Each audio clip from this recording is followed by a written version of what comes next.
Hello नमस्ते तपाईहरु सबैजनालाई मेरो युट्युब च्यानलमा स्वागत छ। अनि आज चाहिँ हाम्रो दिउँसो खाजाको लागि चाहिँ पास्ता अनि थोरै बफ अनि लोकल कुखुराको अन्डा वाइ वाइ हालेर चाहिँ अनि हाम्रो आज दिउँसो खाजा बन्दैछ है। अनि वाइ सोच लिन जानु भएको छ अनि वाइ सोच पनि आउँछ अनि तपाईहरु देखाउँला। अनि आज चाहिँ हल्का बफ अनि हल्का यु टाइपको थुक्पा टाइपको यस्तो बनाउँ भनेको। अब हेर्दै जानु होला कस्तो हुन्छ अनि हेरेर तपाईहरु सबैजना इन्जोय लिनु होला है।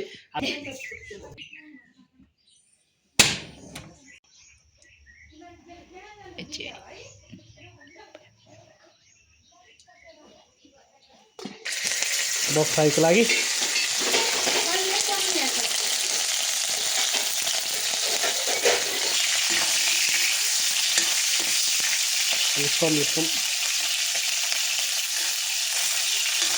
कत्रा तेल उठिरहेको छ। तपाईँहरूले देख्न सक्नुहुन्छ बवाल भाइब्स भइरहेछ है फ्राई।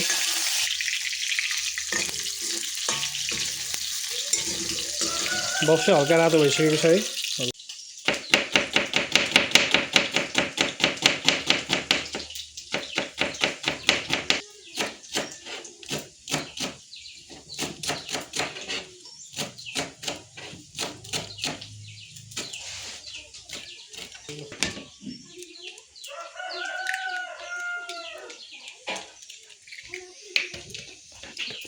हामी लोकल कुखुराको अन्डा है, हामी चाहिँ लोकल कुखुराको अन्डा हाल्दैछौँ।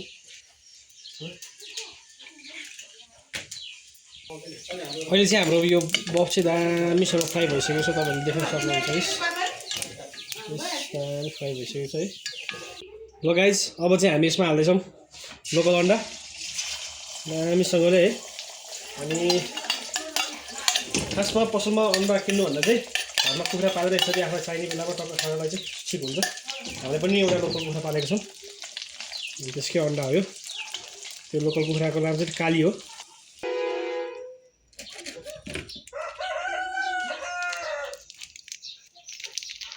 यो चाहिँ चौचौको ओनियनको पनि हल्का युज गर्नुपर्छ है यसमा।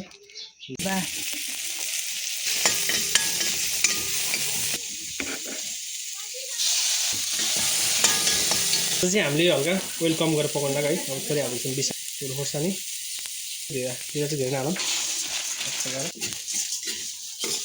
अब चाहिँ हामीले हाल्छौँ पानी।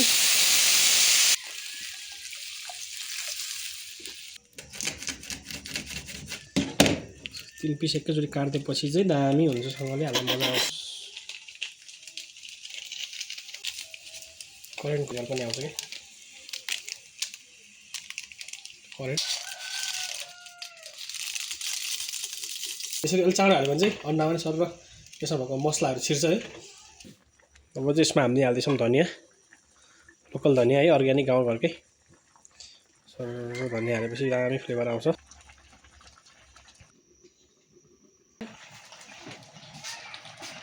यसरी हाम्रो चाहिँ वाइ पुरै पाकेर रेडी भइसक्यो है। अब चाहिँ हाम्रो टक्क लाएर प्लेटमा हालेर सबैजना खाँदैछौँ। ल अब हाम्रो चाहिँ खाजा रेडी भइसकेको छ। अब हामी चाहिँ खाजा खान्छौँ है गाइजहरू। ल आजको लागि यति नै हो, फेरि अर्को भ्लगमा भेटौँला। By by.